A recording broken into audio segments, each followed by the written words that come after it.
Hi, this is my presentation regarding the books of the Old Testament. So you already know the actions to the first two parts of the books of the Old Testament, which is the books of the law and books of history.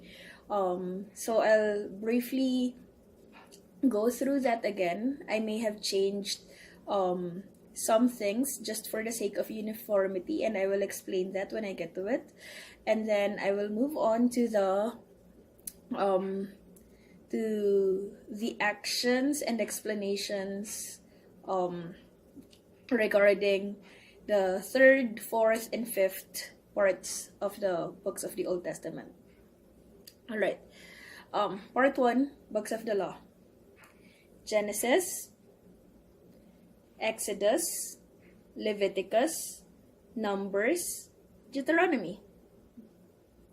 Part 2, books of history: Joshua, Judges, Ruth, 1st and 2nd Samuel, 1st and 2nd Kings, 1st and 2nd Chronicles, Ezra, Nehemiah, Esther.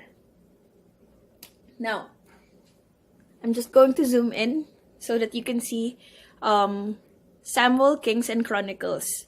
So Samuel, it's the ASL sign for the letter S.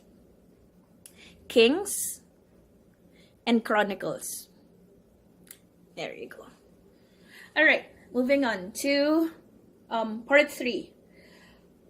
This is the books of poetry and wisdom.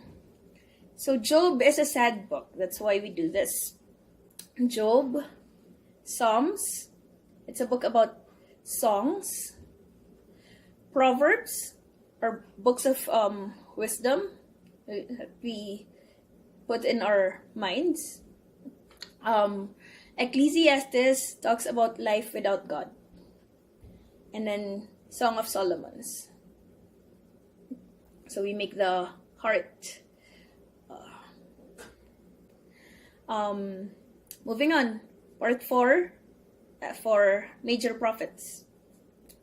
Isaiah talks about the coming of the Messiah. So we make a baby, indicating baby Jesus. Jeremiah talks about long suffering. Lamentations is a sad book. So, not to be confused with Job, which you make with a fist. Lamentations you make with a finger. Ezekiel talks about hope. And Daniel, you remember Daniel in the lion's den, so we make the lion pose. 5. Minor prophets.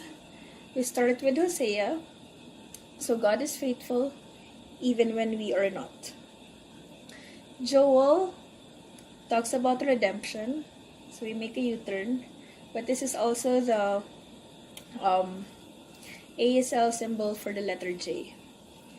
Amos talks about measuring up to God's standard. So this is how we do it. Not to be confused with Nehemiah, which is this. Amos actually goes up God's standard. Obadiah, we make a little O because it's the shortest book in the Old Testament. Jonah, Jonah gets eaten by a big fish, not a shark, but we still make the universal symbol for a big fish.